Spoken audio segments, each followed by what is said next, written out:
Vous vous souvenez quand vous étiez petit et que vous pouvez pas monter dans une attraction parce que vous étiez trop petit? D'ailleurs, ça arrive aux gens trop grands aussi. On le sait moins, mais il y a pas mal d'attractions qui ont une limitation de taille maximale. Mais imaginez maintenant que ça vous arrive parce que vous êtes trop gros. C'est de ça qu'on va parler aujourd'hui. Allez, c'est parti.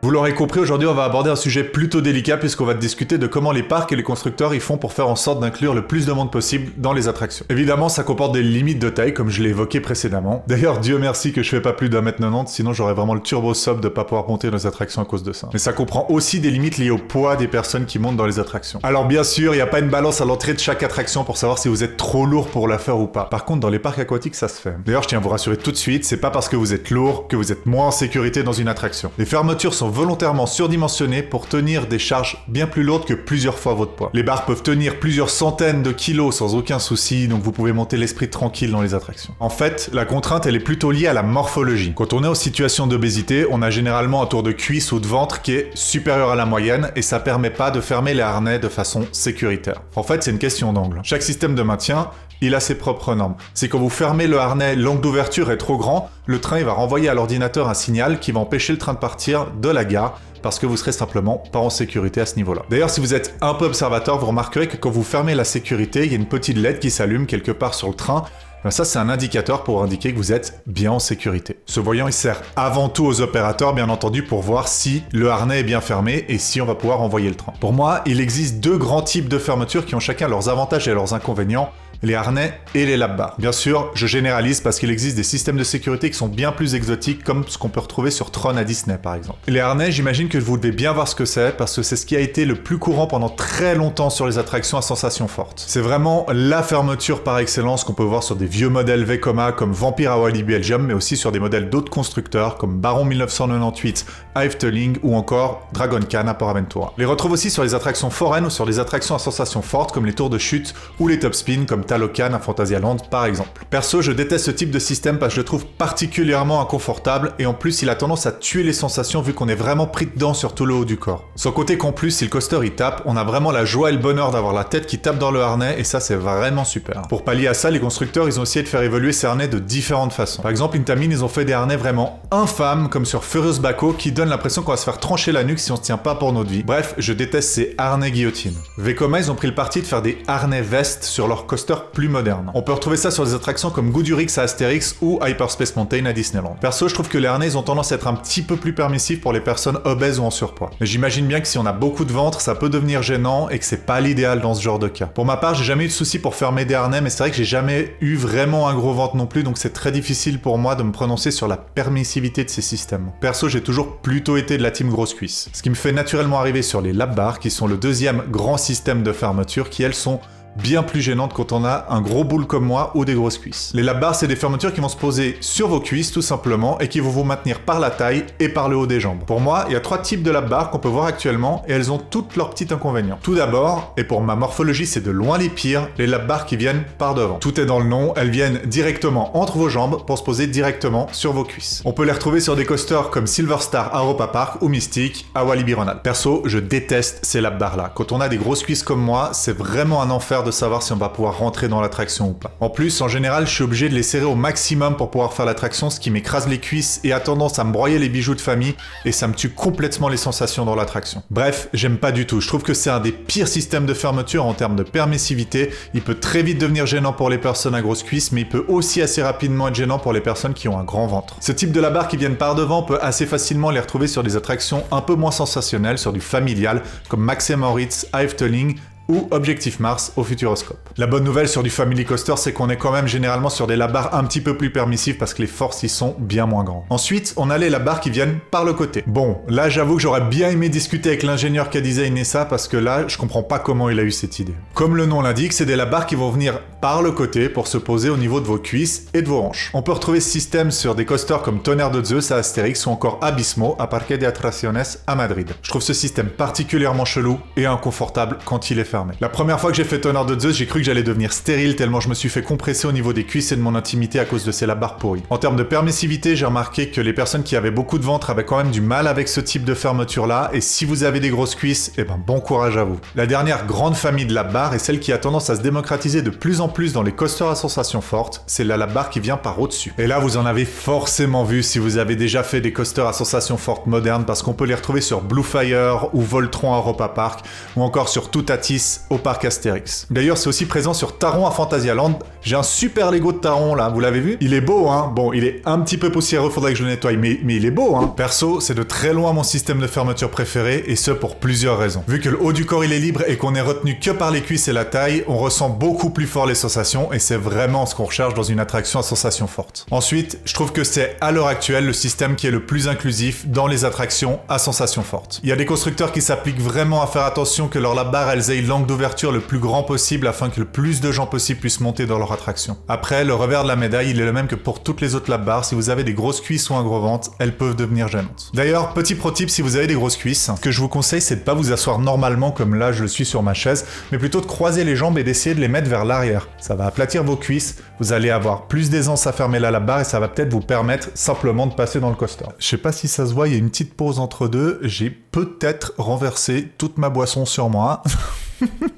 J'en ai foutu partout. Pour le coup, sur les lap-bars qui viennent par au-dessus, le fait que ça ferme ou pas, ça va vraiment dépendre de votre morphologie, du constructeur de l'attraction et de l'attraction en elle-même. C'est vraiment difficile de faire des généralités là-dessus. Et justement, puisqu'on parle des constructeurs, j'ai pu en tester quelques-uns au fil du temps et il y en a qui ont vraiment plus de considération sur ce type de problématique que d'autres. Je vous propose donc un petit top 5 des constructeurs, de celui que je trouve le plus pourri au meilleur à mes yeux en termes de permissivité dans les roller coasters. J'espère sincèrement que ce top, il va évoluer au fil du temps et qu'on arrivera à rendre les coasters de plus en plus inclusifs pour tout le monde au fil du temps. Numéro 5, Bolliger et Mabillard. Bon, on commence directement par le bas du classement avec celui que je considère comme le pire élève de tous les constructeurs sur le plan de la permissivité. Bolliger et Mabillard, qu'on peut aussi abréger en BNM, c'était il y a 15-20 ans une référence absolue dans le monde des parcs d'attractions. Pour donner le niveau, ce constructeur il était quand même surnommé comme le Rolls des constructeurs des montagnes russes à l'époque. Comment dire que ça a bien changé maintenant avec toutes les innovations qu'on a eues ces dernières années. BNM, pour moi, ils ont jamais vraiment su évoluer et ça fait longtemps qu'ils n'ont pas eu de réelle innovation, je trouve. Déjà, leur layout, c'est quasi tous les mêmes, même sur les nouveaux coasters, ce qui rend leurs attractions super prévisibles et bien moins intéressantes à rider au fil du temps. Et en plus, leur système de retenue, c'est de loin les pires. Pour faire simple, B&M sur leur coaster à sensation forte, ils ont deux grands systèmes de maintien, des harnais qui sont relativement corrects, même si je les trouve un peu petits, et des lap bars qui viennent par devant. Et leurs lap bars, mon dieu, qu'elles sont pourries. On peut les retrouver sur des coasters comme Silver Star, et ce coaster, c'est ma hantise depuis plus de 10 ans à cause de ça. Je sais jamais si je pourrais monter dedans ou pas. Relativement récemment, ils ont fait l'effort de mettre des sièges un petit peu plus permissifs sur Silver Star, mais ça reste encore à l'heure actuelle l'attraction la plus restrictive que j'ai pu faire. Bien sûr, ce que je suis en train de dire, ça marche aussi pour d'autres coasters du même modèle, comme Shambhala par exemple, qui lui en plus se paye le luxe de ne même pas avoir de siège permissif. Pour ce qui est des harnais, B&M, ils ont quand même fait l'effort de mettre des sièges un petit peu plus permissifs, et vous pourrez les reconnaître assez facilement sur le coaster parce qu'ils ont deux ceintures à la place d'une seule. Bref, pour moi, quand on est un acteur majeur de la construction de roller coaster, c'est pas tolérable de livrer des trains aussi peu permissifs, et en plus de ça, de pas les avoir fait évoluer après plus de 20 ans. Numéro 4, Gerstlauer. Là, on commence à rentrer chez un fabricant qui est un petit peu meilleur élève, même si c'est pas l'idéal non plus à mes yeux. Leur harnais conventionnel ou leur lap bar sur les family coasters, j'ai vraiment rien à redire, c'est vraiment top pour moi. Par contre, on en revient encore aux lap bars qui viennent par le devant, sur des modèles d'Infinity Coaster comme Mystic à Walibi Ronald par exemple. On est quand même plus permissif chez Gerstlauer que chez B&M, et leurs trains ils ont quand même des sièges permissifs, donc on est quand même un petit peu au-dessus en termes de permissivité. En plus, je trouve que le constructeur il se donne vraiment du mal en termes de layout pour nous donner des coasters qui offrent de bonnes sensations, et pour un constructeur aussi récent, je trouve qu'ils tirent vraiment bien leur épingle du jeu. Numéro 3, Intamin.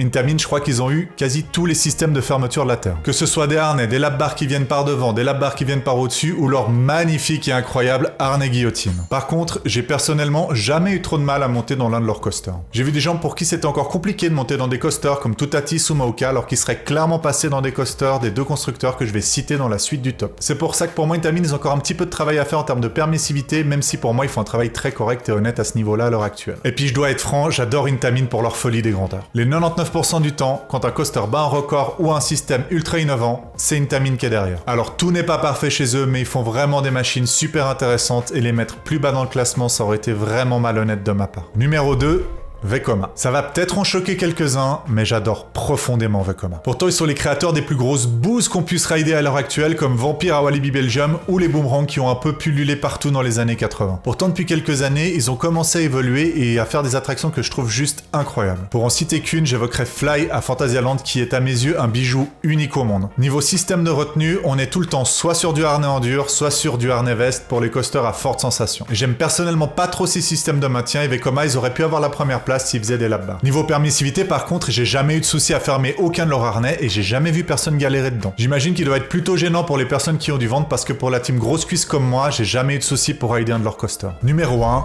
MacRides. Bon, là on touche à mon sens à la crème de la crème du système de maintien, le Mozart de la lap bar. Bon, j'exagère volontairement, mais MacRides, ils ont un système de lap bar que je trouve vraiment exceptionnel. On est tellement libre de nos mouvements dans leur siège et on ressent tellement les sensations que je trouve ça incroyable. À l'époque, MacRides, ils faisaient déjà des sièges plus permissifs qu'Intamin, mais en plus de ça, ils avaient des sièges encore plus permissifs sur leur coaster. Mais depuis Voltron, ils ont décidé que tous leurs sièges seraient des sièges permissifs sur leur nouveau coaster. Ils ont même mis à jour les sièges de Bullfire pour que toutes les rangées soient à présent permissives. Voir qu'une machine, elle est aussi accueillante, je trouve ça vraiment très encourageant. J'invite tous les constructeurs à suivre la voie de MacRides sur ce plan-là. Voilà en gros et en l'état ce que je pense des systèmes de maintien sur les gros constructeurs actuels. Vous serez peut-être surpris de voir que j'ai pas cité des constructeurs comme RMC ou SNS Worldwide. Si je l'ai pas fait, c'est simplement parce que j'ai pas encore eu la chance de rider des coasters de ces constructeurs-là. Même si pour SNS, j'ai déjà fait certaines de leurs tours de chute. J'ai ouï dire que RMC, Rocky Mountain Construction, c'était pas l'idéal en termes de permissivité, mais tant que j'ai pas pu tester par moi-même, je préfère pas trop m'avancer sur le sujet. Bon, on a fait le tour des constructeurs en ce qui concerne les systèmes de retenue, mais les parcs y mettent aussi pas mal de choses en place pour s'assurer qu'on soit pas trop déçu de pouvoir monter ou pas dans une attraction. D'abord, il y a pas mal de parcs qui vont mettre en place des sièges tests à l'entrée de leur attraction. C'est le cas pour Europa Park, Plopsaland ou encore Astérix par exemple. Perso, je trouve cette solution vraiment top parce que si on a un doute, on peut aller faire le siège test, et tout de suite être fixé de si on va pouvoir faire l'attraction ou pas. Sans compter qu'en plus, ça évite de se faire sortir du coaster en pleine gare par les opérateurs. Pour l'avoir vécu, c'est vraiment pas une situation drôle et j'ai trouvé ça super humiliant les fois où ça m'est arrivé. Faut aussi compter que pour le parc, c'est pas intéressant de devoir tester directement en gare si une personne elle va passer ou pas dans l'attraction parce que c'est une perte de débit pour le coaster. Une autre solution que j'ai pu voir à Walibi Rhône-Alpes, c'est de donner un fast pass à la personne qui a pas pu faire l'attraction en incluant bien sûr les personnes de son groupe si elle n'est pas seule. Ça arrivait récemment avec un ami qui a pas pu faire Maokai, du coup les opérateurs nous ont donné un fast pass et on a pu aller profiter de Mystique tous ensemble sans avoir à refaire la queue. Perso, je suis moyen fan de cette solution parce que ça enlève pas le choc psychologique qu'on peut avoir quand on se fait sortir d'une attraction en pleine gare devant tout le monde. Et ce, même si on est moins lésé parce qu'on a quand même un fast pass pour pouvoir skip une autre queue plus tard. Pour ce qui est de Maoka, j'ai personnellement un problème avec leur lap bar, mais ça j'en ai déjà parlé dans un réel sur Insta et TikTok. D'ailleurs, n'hésitez pas à venir me follow sur ces réseaux, vous trouverez les liens dans la description. Voilà pour ma part les stratégies que j'ai pu voir mises en place dans les parcs d'attractions. Si vous en avez vu d'autres, n'hésitez pas à me le dire en commentaire parce que je serais vraiment très curieux de savoir comment les parcs gèrent ce genre de situation. Cette vidéo que je vous fais aujourd'hui, elle est super importante pour moi pour plein de raisons. Déjà, l'obésité, c'est un sujet de société qu'on stigmatise encore énormément et je trouve ça personnellement vraiment très moche. L'Organisation mondiale de la santé a statué de façon très claire qu'il s'agit d'une maladie chronique